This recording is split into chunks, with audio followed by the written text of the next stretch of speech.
Bienvenue sur Livre à toi, le podcast qui déclenche l'envie d'être soi-même, sans paillettes ni fausses promesses. Je suis Flo, coach en organisation bienveillante et intuitive depuis plus d'1 an. Je suis aussi passionnée par la connaissance de soi et le bien-être. Chaque semaine, je t'accompagne à mieux te connaître afin de créer ta propre liberté, seule ou accompagnée de mes invités. Je souhaite que tu puisses avoir toutes les clés en main pour réaliser tes rêves et vivre dans le plaisir et la sérénité au quotidien. Je t'invite à t'abonner dès maintenant pour ne pas manquer les prochains épisodes. Bonjour à toi, aujourd'hui nous allons parler d'un sujet qui nous concerne tous, le stress. Nous allons comprendre ce qu'est le stress et d'où il vient, découvrir nos alliés pour se détendre, apprendre de vrais conseils anti-stress et te proposer de construire ta boîte à outils pour mieux gérer le stress. Tu as envie de sortir la tête de l'eau et de vraiment prendre soin de toi pendant 3 semaines, réduire ton stress et gagner en sérénité? Le On Fire Challenge débute sa 2e semaine au moment où cet épisode sort. Mais il t'accueille encore pour vivre une aventure unique où tu pourras enfin faire pause dans ton quotidien, te reconnecter à tes besoins, à ton corps et repartir avec l'envie de ne plus jamais te faire passer au second plan. C'est totalement gratuit et accessible à tous. En nous rejoignant, tu auras accès à un mini challenge quotidien créé spécialement pour cet événement par Céline, ta coach vitalité, ou par moi-même. Retrouve le lien pour t'inscrire dans les notes du podcast et on sera vraiment ravis de t'y accueillir. Et surtout, tu vas pouvoir rencontrer toute la team On Fire qui est déjà en feu et qui a déjà fait de ce mini challenge quotidien un vrai rituel dans ses journées.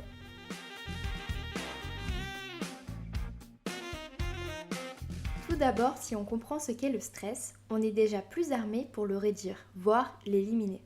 Le stress est une réaction naturelle de notre corps face à une situation qui nous met en danger ou en déséquilibre et qui exige une réponse rapide. Cette réaction est caractérisée par la production de cortisol, l'hormone du stress, qui nous donne de l'énergie pour faire face à la situation.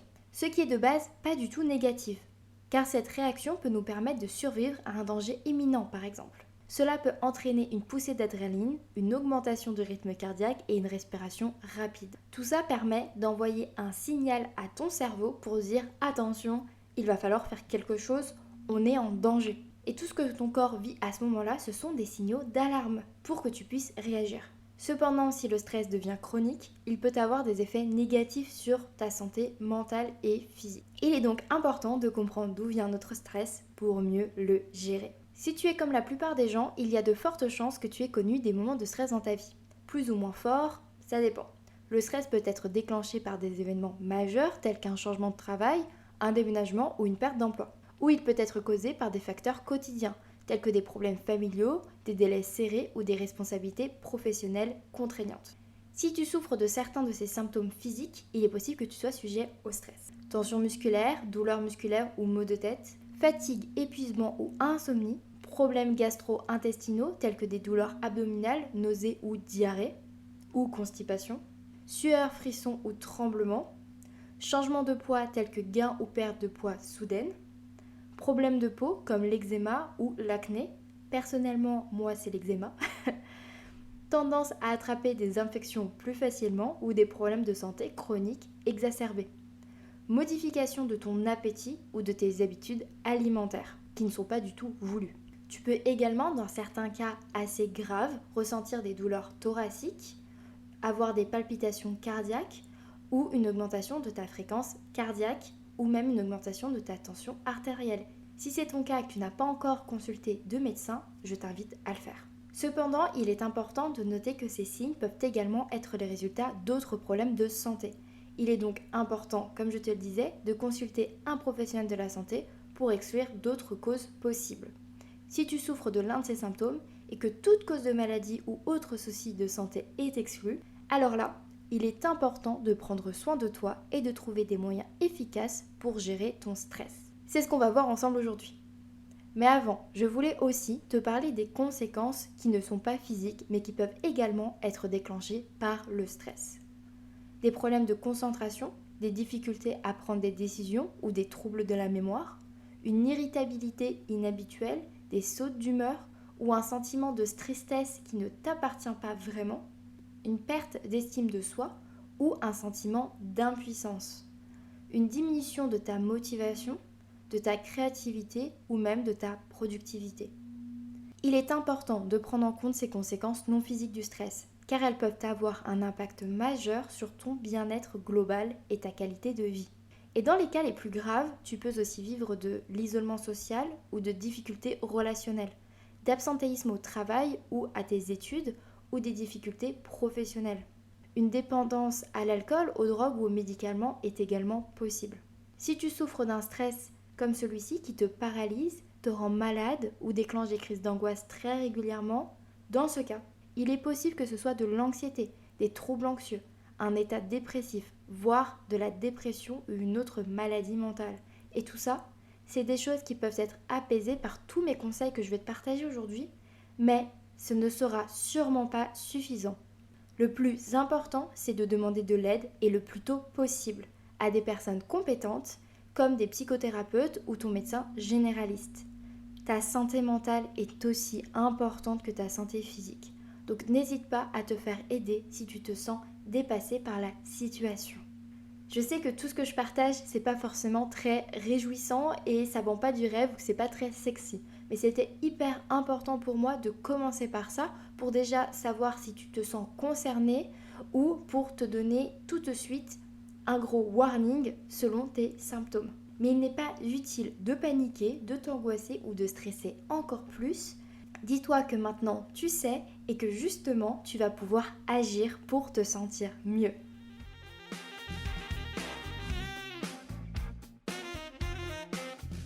La première étape pour gérer le stress, c'est de comprendre d'où il vient. Essaye de prendre du recul et d'analyser les causes sous-jacentes de ton stress. Peut-être que tu as tendance à t'inquiéter de l'avenir ou à te sentir submergé par tes responsabilités. Peut-être que tu es en train de vivre un changement important dans ta vie ou que tu es confronté à une situation difficile à la maison ou au travail. Pour identifier les causes de ton stress, tu peux te poser des questions comme: qu'est-ce qui me stresse en ce moment? Qu'est-ce qui me préoccupe dans ma vie? Quelle situation déclenche mon stress?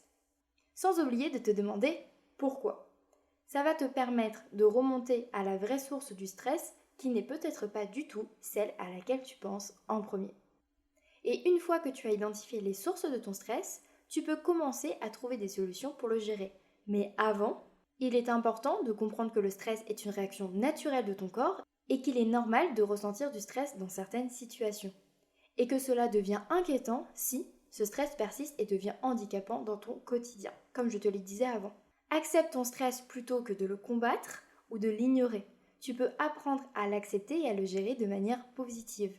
C'est très important de toujours passer par la case acceptation à chaque fois que tu essayes de modifier un état ou une réaction chez toi. Accepter ton stress signifie reconnaître que c'est une réponse normale de ton corps donc, et que cela ne te définit pas en tant que personne. Et maintenant que tu as compris d'où vient ton stress et que tu l'as accepté, tu peux maintenant prendre des mesures pour gérer ton stress de manière proactive ou trouver des activités qui te plaisent et qui te détendent. On en parle plus en détail dans la partie suivante.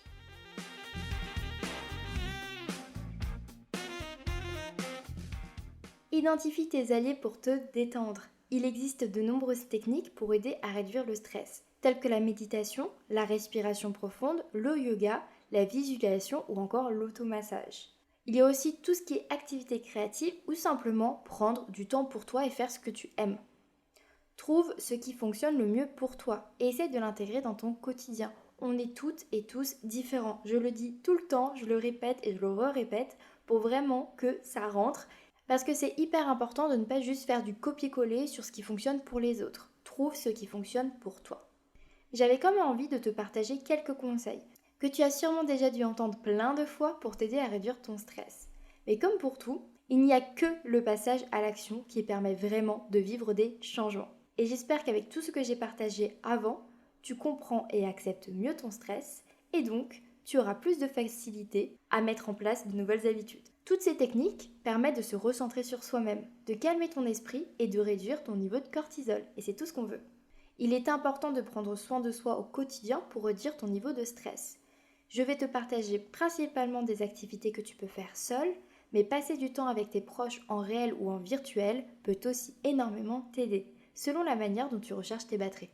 Tu peux donc faire de l'exercice et ça va même t'aider à libérer des endorphines, des produits chimiques naturels qui procurent une sensation de bien-être et de bonheur. Il est également important de prendre le temps de se reposer et de se ressourcer régulièrement, en prenant des pauses ou des vacances lorsque cela est possible. Et tu peux même planifier celles-ci avant ou après des événements stressants pour mieux anticiper. Baisser réellement son niveau de stress, c'est un travail sur le long terme. Tu peux avoir des outils qui t'aident à gérer une crise ou une situation particulièrement stressante pour toi afin de te détendre sur le moment. Mais si tu veux vraiment réduire les probabilités de te sentir stressé, ça passe par un vrai changement d'habitude et de façon de vivre. Et bien sûr, tu peux y aller petit à petit. Tu n'es pas obligé de tout changer d'un coup, et peut-être que d'introduire une nouvelle habitude qui te paraît toute simple peut tout changer. Et ça passe également par ton environnement. Tu peux par exemple pratiquer la cohérence cardiaque plusieurs fois par jour, ou tu peux par exemple changer la déco chez toi pour que tu te sentes mieux chez toi. Il est vraiment important d'identifier les sources de stress et de les éviter autant que possible. Cela peut impliquer de modifier tes habitudes au travail, par exemple, parce que tu as besoin d'avoir plus de temps seul, de limiter l'utilisation des réseaux sociaux ou d'éviter les situations où il y a beaucoup de monde, par exemple, si c'est quelque chose qui déclenche ton stress. Tu peux donc adapter ton organisation pour qu'elle soit moins stressante et te permettre d'avoir plus de temps pour relâcher la pression. Si tu es sujet à un stress chronique, n'hésite pas à en parler autour de toi pour ajuster ton emploi du temps à ça et rendre ta vie beaucoup plus simple. L'organisation intuitive et bienveillante est justement faite pour s'adapter à toi et tes besoins et te permet d'avoir une organisation qui prend en compte tes limites et te rend la vie plus saine. Et ça prend aussi en compte la communication avec les autres. Il y a aussi autre chose qui peut énormément t'aider. C'est te reconnecter à la nature. Faire du jardinage, avoir des fraises dans une jardinière à ta fenêtre ou mettre des plantes vertes chez toi. Ça peut énormément t'aider à réduire ton stress. En tant qu'humain, on a besoin d'avoir une certaine proximité avec la nature. Si tu es trop loin d'une balade en forêt ou que tu n'arrives pas à prendre le temps pour, apporter la nature chez toi ou dans ton lieu de travail peut faire une vraie différence. La technique que j'ai envie de te partager maintenant, c'est le journaling. Je t'en ai déjà parlé dans l'épisode numéro 3, mais c'est une technique qui permet de vraiment se poser, libérer sa charge mentale et donc diminuer son stress. J'ai d'ailleurs donné un atelier pour soulager son stress grâce au journaling il y a plusieurs mois. Tu peux recevoir le replay totalement gratuitement si tu le souhaites. Je te mets le lien dans les notes du podcast. Une autre clé pour réduire ton stress, c'est l'alimentation. Elle peut être une vraie aide, et oui, ce que tu manges peut avoir un impact direct sur ton système nerveux. Au-delà des tisanes qui peuvent apaiser, une alimentation dite anti-inflammatoire peut énormément jouer sur tes hormones, et donc t'aider à éliminer celles du stress plus facilement. Éviter les excitants comme le café peut vraiment faire une différence, mais ça, je sais que tu le sais. Mais pour tout changement alimentaire radical, encore une fois, il est important de bien te renseigner et surtout de te faire accompagner par un professionnel de l'alimentation ou un naturopathe ou une naturopathe. Enfin voilà, si tu tapes sur Google, tu trouveras plein de techniques pour soulager ton stress. Entre la respiration, le mouvement ou plusieurs techniques holistiques ou thérapeutiques. Mon but, ce n'était pas de te faire toute la liste. Je sais que tu peux la trouver très facilement. Mais surtout de te dire que le plus important, c'est de tester, t'observer, t'écouter et continuer ce qui fonctionne pour toi. Et aussi communiquer avec ton entourage, leur expliquer la situation et créer autour de toi quelque chose qui va te permettre de te sentir mieux tous les jours. C'est toi qui es acteur et actrice de ton mieux-être, du fait de te sentir bien au quotidien. Si tu ne mets rien en place pour aller mieux, il ne se passera pas grand-chose. C'est vraiment le message que je voulais te faire passer à travers cet épisode. Et ça ne veut pas dire que tu es nul si tu n'y arrives pas ou que tout est ta faute. C'est simplement pour reprendre ta responsabilité sur ton bien-être. Et si tu veux te sentir moins seul, eh bien c'est très simple. Lors du On Fire Challenge, on te propose justement un panel d'outils et d'inspiration pour t'aider à réduire ton stress. L'idée c'est que tu puisses tester et garder dans tes habitudes par la suite ce qui t'a le plus plu et fait une vraie différence. On te pousse à passer à l'action et à être responsable de ton bien-être. Tu peux toujours t'inscrire grâce au lien dans les notes de l'épisode.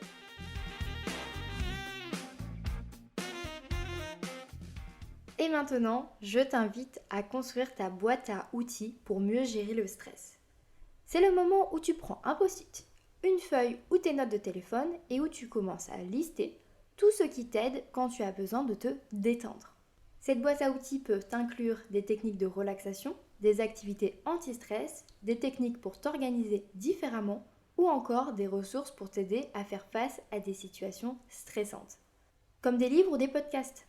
Il est important de personnaliser ta boîte à outils en fonction de tes besoins et de tes préférences, avec des techniques que tu apprends à faire dans les moments où tu te sens bien et donc que tu pourras reproduire plus facilement quand le stress arrivera. Sur cette liste, n'hésite pas à y mettre directement les liens de musique, podcasts ou autres ressources qui t'aident pour y accéder rapidement. Tu peux aussi télécharger des applications de méditation ou de respiration guidée par exemple. Bref, facilite-toi la vie pour quand tu en as besoin. Et si tu es du genre à faire les choses au maximum, tu peux même écrire de quoi tu as besoin pour chaque outil de ta boîte, le temps que ça te prend, ou mettre en place une note ou un code couleur pour celle qui fonctionne le mieux selon les situations.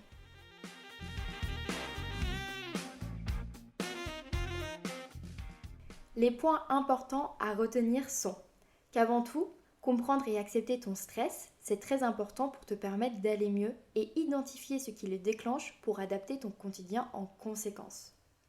Grâce à ce que tu sais qui fonctionne sur toi, tu peux construire une boîte à outils pour gérer ton stress tous les jours, mais aussi dans les moments plus difficiles. Et si tu n'arrives pas à le gérer seul, que cela impacte trop ta vie, n'hésite pas à demander de l'aide à un ou une professionnelle. Si tu vis un stress lié au dépassement, à ta charge mentale, à une organisation qui ne te convient pas, tu peux m'envoyer un message et on en discute ensemble avec plaisir. J'espère que ces conseils t'aideront à mieux gérer ton stress. Tu peux partager tes propres techniques anti-stress avec moi sur Instagram en taguant le podcast Libre à toi.